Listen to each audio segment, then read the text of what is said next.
It's gonna be a good day. It's gonna be a good day. What's going on, leaders of the next generation? My name is JT Taylor, and I am the CEO of Purpose Pushers LLC. I want to talk to you about something that I'm passionate about today, and it is writing. I want to talk to you about writing the next chapter. Life is literally like a bunch of chapters that we get to play a role in how they are scripted. And every time one chapter ends, we have an opportunity to write the next chapter. And so I want to lead you through this session to help you develop coping skills, to help you foster resilience through writing. You know, when I think about Mark Zuckerberg, this man is a billionaire today. He created Facebook and he created a social media empire. But it really started with one thought. He had an idea in his head to help people engage in socialization on a virtual platform.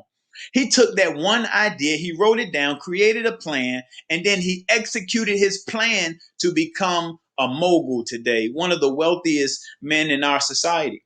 And how did he do it? He did it because he was able to write down his thoughts.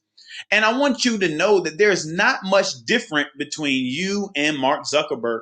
The only thing is he took advantage of his ideas. He realized that out of the 90,000 thoughts that circulate his mind every day, only one thought is necessary to become a successful person. Only one thought is needed to be a millionaire.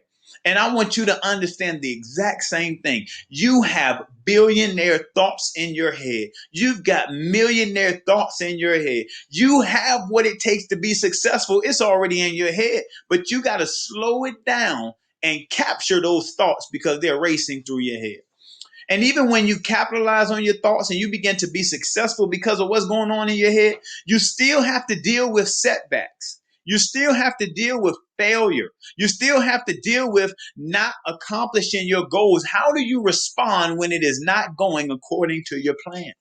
I want to encourage you that you can not only use writing to be successful, but you can use writing to help you overcome frustration, to help you overcome anger and emotional distress and pain and agony that is in your mind and frustration, all of the stuff that goes on in our head. We can overcome some of the negativity just by writing the next chapter. So I want to encourage you to write the next chapter. Pay attention to this video because it's about myself really expressing my own frustrations, my own upbringing, some of the things that I struggled with growing up. I'm going to express it to you in writing. Pay attention to this.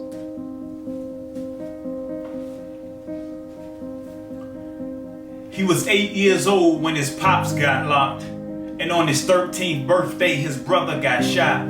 But he never shed a tear cause it's normal on the block. He learned to bury his pain and move non-stop. Now he's 18 and angry, ready for whatever. Mad at the world, ready for beef and cheddar. And that's a bad combo, small fry. Heart, big as Goliath, but he's just a small guy. He's got something to prove. Chip on his shoulder, living in a war zone, feeling like a soldier. Ferocious like a mamba, better yet a cobra. He promised his mama he'll stop when he's older. She prayed to God he sees 25. Cause on these streets, man, it's hard trying to survive. I know you wasn't ready for those bars. I know it. But listen, I started writing at an early age because I had so much frustration, so much anger, so much pain pent up within me that I had to find a way to express it. I had to find a way to get it out. And writing became a release for me. It became a way for me to cope with my own frustrations. When I was younger, we had a traumatic experience that rocked my family. My only uncle was driving from New York to Florida when he was in a horrific car accident on the Chesapeake Bay Bridge. He was thrown through the front windshield because he wasn't wearing a seatbelt. His injuries were so bad that the helicopter, the Norfolk Nightingale, had to come and pick him up from the Chesapeake Bay Bridge and fly him to the hospital in Norfolk. He had to have facial reconstructive surgery. His eyeball was hanging out of his socket. He had to have a metal rod inserted into his hip. They didn't think he would walk again. They didn't think he would survive the number of surgeries that he would have to undergo. So the doctors called my mother. They said, listen, you might want to come and visit your brother in Virginia because it doesn't look like he's going to survive. So my mother packed my clothes, packed my brother's clothes, and we jumped into this 1987 Ford Fairmont. It was yellow, rusty brown spots, and we traveled down from New York City to Virginia to visit my uncle. We didn't have a nickel to our bank account. We were broke. So we ended up living in the car. And for about 3 or 4 weeks, we lived in this yellow 1987 Ford Fairmont. And my mother would stay up all times of the night just to try to make sure that we were protected, to try to guard us from anything that could happen. But after the 3 or 4 weeks was up, my mother found refuge for us, and we moved to a congested homeless shelter right here in the city of Norfolk, Virginia. And I attended public school for 180 days from a homeless shelter. And you see this image, that is me holding the mat, and that is my brother with my teacher when I was at James Monroe Elementary in Norfolk. And so I had this going on in my early childhood. I had this traumatic event, this unfortunate situation, this emotional anger and pain, and just this fear of what tomorrow holds for me. Because all I know as a child is we just packed up all of our stuff and we just moved. And we don't know anyone in this new place that we're living. And so I had this going on in me, and I had to learn how to express what I was dealing with. And after the school year was over, after about 180 days of attending school from the homeless shelter, my mother applied for a federal voucher known as Section 8. And we got a voucher to move into a neighborhood. We relocated from Norfolk to the city of Chesapeake, and we moved into this community in the South Norfolk borough of Chesapeake, and the neighborhood was called Wilmond Place Apartments. This neighborhood was the best thing that ever happened to us. My brother and I were so excited because we went from living on a cot, sharing blankets and sheets on a cot together, to having our own room. So we were excited when we first moved into the neighborhood. But we did not know that the neighborhood was going to be so dangerous.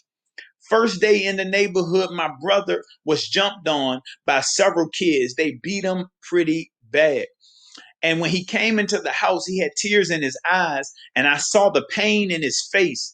And me, as the younger brother, I was upset. I'm thinking, what happened? What? Tell me what happened. And when he began to explain to me that a group of kids jumped on him, something switched in my mind right in that moment. I vowed that that would never happen again. I said, brother, you'll never have to worry about kids jumping on you. So I went from this innocent young man who smiled a lot, who was happy, to this hardened young man who was looking for a war.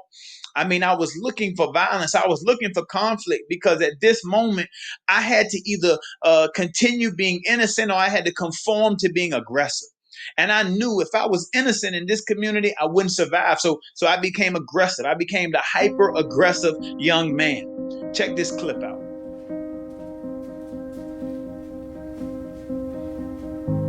Ultimate writer with a pencil, ultimate fighter like Kimbo. Aim for the face, bullseye be the pimple. Lean your man like limbo. I'm trying to win, so going hard is essential. Walk my street, see what I've been through. I got heart like a bad hand of spades. Growing up in a hood where trapping is the way. Guns clapping every day, nonsense, I can't get away. Blessed to see another day in the streets of VA, where it's easy to catch a football or a charge. Every kid in middle school think he go hard, but the results from crime is prison bars, living hard forever. So needless to say, when I went into the school system, I was not focused on achievement. I was not focused on making A's and B's on my assessments. I could care less about completing assignments and completing homework.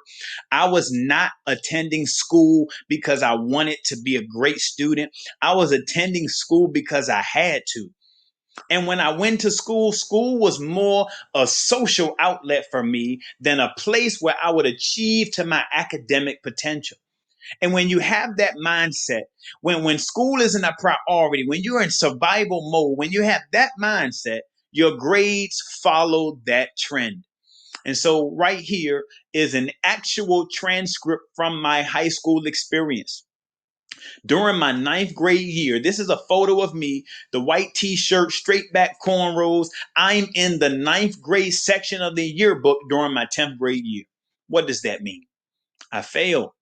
I failed my classes. How did I fail? Because I rarely came to school. I mean, I skipped school almost every Monday and almost every Friday. I called it extended weekends. And because I was skipping school and I wasn't completing any assignments, my mother was working 2 and 3 jobs. No one was really there to check up on me. I had the freedom to fail. And that's what I did. And so my grades here in the ninth grade, I had so many E's that my GPA was a 0.75. I want you to understand, less than a 1.0, less than a D average. I had an E or an F plus. That's what my grades were. And that was because my expectations for myself were so low. I did not want to strive for academic success. That was not on my agenda. I did not have the goal to wake up every day and say, I'm going into math class and I'm going to learn everything I need to learn. I'm going into science or English and I'm going to learn everything I need to learn. No, I went to school to high five all of my guys, to walk around the school campus, to walk around the hall, skipping class, to be seen in the breakfast lines, to be seen in the lunch lines, to be the man. And so my GPA was a failing GPA, 0.75. Check out this clip.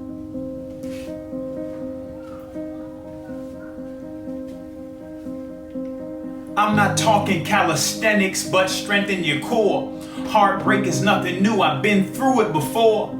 Tuck the pain in my pocket and try to ignore. Muscles only get stronger, pressing through when you're sore. Look, I know you've been through a lot too. Bullets blazing, bodies dropping on your block too. Thoughts racing and your stomach is in a knot too. Another day trying to overcome obstacles. Cold world got me feeling like a popsicle. Cause where I'm from, people carry their pain beyond the hospitals, it's nothing new. Feeling empty on the full moon, trust issues, so I never learned to make room. Feeling stabbed in the back with a harpoon. I'm trying to weather the storm, but it's a monsoon. Peace. So everywhere I go, people say, Jakari, how did you go from a 0.75 GPA to a successful entrepreneur who has spoken all over? How did you do it? And I explained, I had a few people who believed in me, a few people who refused to give up on me. Sometimes you need people who believe in you when you don't believe in yourself. Sometimes you need people who are more committed to your success than you are to your own success. And the lucky thing for me is I had these individuals. The first one was Mr. Joby Boone. He was my fourth grade teacher at George Washington Carver Intermediate School in Chesapeake, Virginia. Mr. Boone was a very nice, kind-hearted gentleman, but he was firm when it came to classroom management. He would not allow me to just talk his head off or roam the class or get out of my seat or distract other people or joke people. I tried to do it. But every day I would enter class, he would wait for everyone to be seated. And then he would say, JT, come here in the hall. I want to speak to you. And he would say, listen, you are smart, son. You can achieve the highest level of success. You have a tremendous potential to be successful academically. You are brilliant, but you got to stay focused. You got to stay on track. You cannot allow your mouth, your talkativeness, your behavior to cancel your brilliance. And I would say, yes, sir, Mr. Boone, you're right. I'm going to try my best today. And I would enter into class. And for 5 minutes, I was the best student in the entire school. But on the 6th minute, I went back to doing what I was doing, shooting trash balls in the trash can, talking to kids, joking around, staying out of my seat, giving Mr. Boone fits. But Mr. Boone refused to give up on me. He refused to throw in the towel on my destiny and my potential. He wanted me to be inspired, and he worked to help me understand what I could become. And although it would take me years, Mr. Boone never got to see my transition. He never got to see me move out of that grumpy, aggressive young man into this nice, polite young man with manners, because when Mr. Boone knew me, I was giving him fits every day. But he never gave up on me. He continued to pour into my life. He continued to encourage me every day. And, the lucky thing for me is after I left Mr. Boone's class, I met another teacher with a purpose, Mrs. Patricia Bookman. Miss Bookman was the most compassionate person that I've ever been around. She truly loved kids. She loved all kids. And Miss Bookman, she was the one who inspired me to write. She said, JT, you can write, son. You could be a great writer. You could even sell books one day and make some money from writing. I said, what? I can make some money from writing? Okay, Miss Bookman, maybe I'll give it a shot. I said, but Miss Bookman, I like rap. She said, listen, rap is just poetry. It uses metaphors and similes and figurative language. You have the skills to write. I said, okay, Miss Bookman, I'm going to give it a shot. And one day, Miss Bookman, she called my mother. And she said, Mrs. Taylor, I want to take JT to a field trip. I want to take him to an art exhibit down at the oceanfront. And my mother said, that's perfectly fine. If he desires to go, he can go. And so Miss Bookman said, she said, well, JT, where do you live? I said, I live in Woomer Place apartment. She said, oh, my goodness. I don't want to come into your neighborhood. Can you meet me at the school? I say, absolutely, Miss Bookman, I'll meet you at the school. Miss Bookman was so relational. She was the type of teacher who built relationships with students and allowed relationships to drive us to academic success. So after I met her at the school, we rode down to the ocean front, and she literally took me on a tour of an art exhibit. She exposed me to paintings and abstract art and all of these amazing pieces of art. And then she did something that I would never forget. She purchased me one of the most unmanly possessions that I have ever owned. It was a butterfly, a silver, glittery winged butterfly flying through a blue and purple sky. She purchased it from the art exhibit and gave it to me as a gift. And even though I never showed my friends, I never showed my boys that I had an abstract butterfly in my house, but it meant the world to me because Miss Bookman purchased it for me. She was the most, compassionate, relationship-driven individual that I've ever met. And she also inspired me to achieve to my academic potential. But the transition wasn't complete. I was under construction. I still needed one more person to put the finishing touches on my life. And that was Mr. Joseph Prudhomme, a professor during my freshman year of college. How did I get into college? I don't know. You saw my GPA. But somehow I tripped into a university and I met Professor Prudhomme.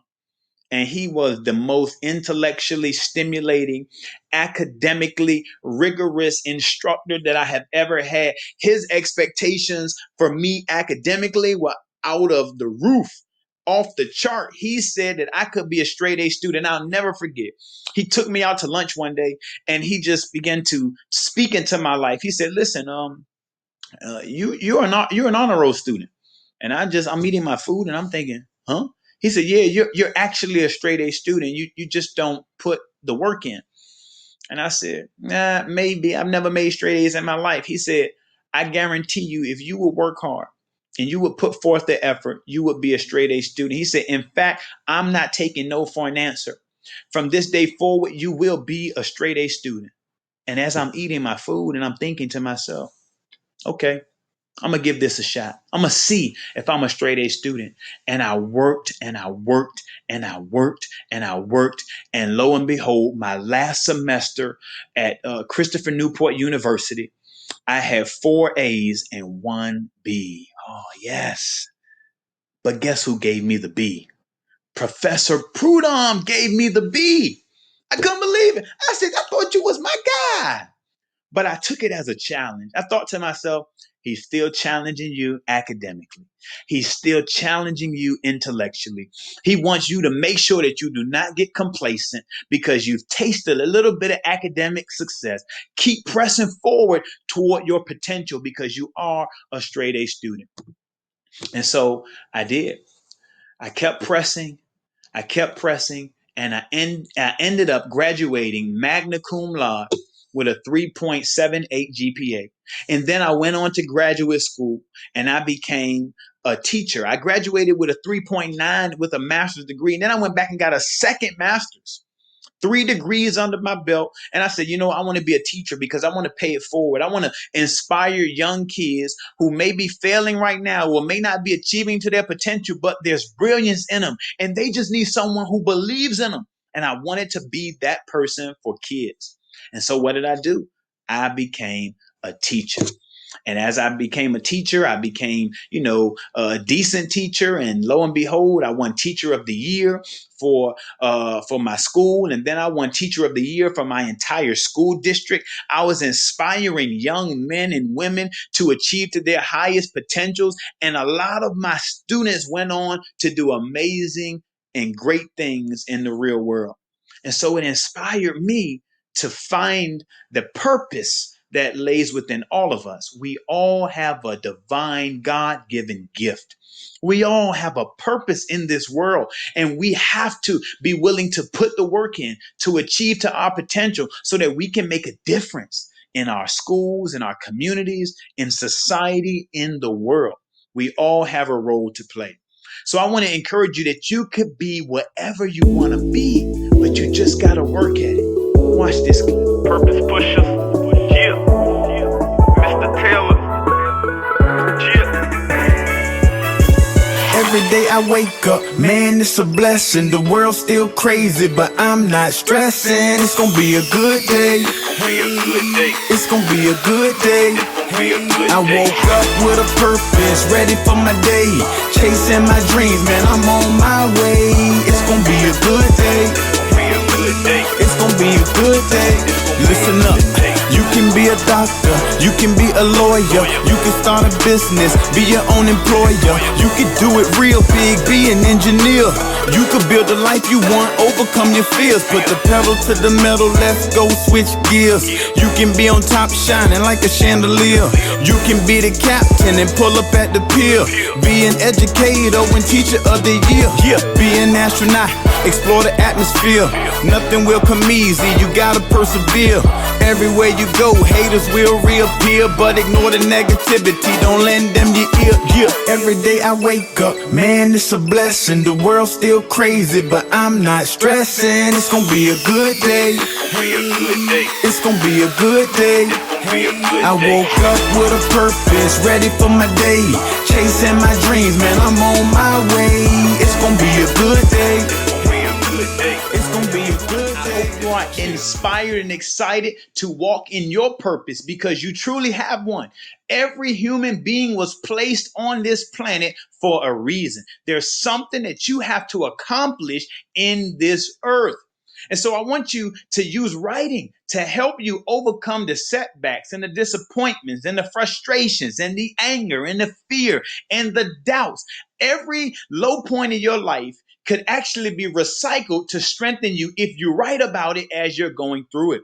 And every time you succeed, write about that as well. Keep a diary, keep a journal, write some rhymes, write something down, create a book, write a song, write a movie, direct, do something with your talent. You got too much talent in you to sit on the sideline and average a 0.75 GPA like I did. I didn't know that I had greatness within me. And I realized that every young person has greatness within them. And sometimes the last person to realize it is that young person. Your mother knows it, your father knows it, your family know it, your teachers know it. Everyone around you know that you have greatness in you, but you've got to figure it out for yourself. So I want to give you a strategy. It is writing. And I want to encourage you that no matter what you are going through, you can write the next chapter. It doesn't matter if you feel discouraged right now, you get to write the next chapter. It doesn't matter if you feel that you're all alone at this point in your life. Listen, you get to write the next chapter. You may not be achieving at the highest level academically right now. That's okay. I proved it.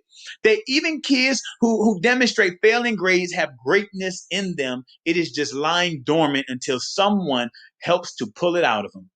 And so I'm here today to pull the greatness out of you.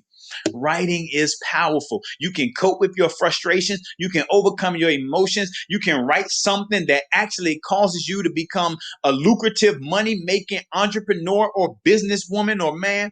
You can write a song like all of these songwriters that we love to, get down with. They write this music, and guess what? They get paid because of their ability to write. So I want to encourage you to write.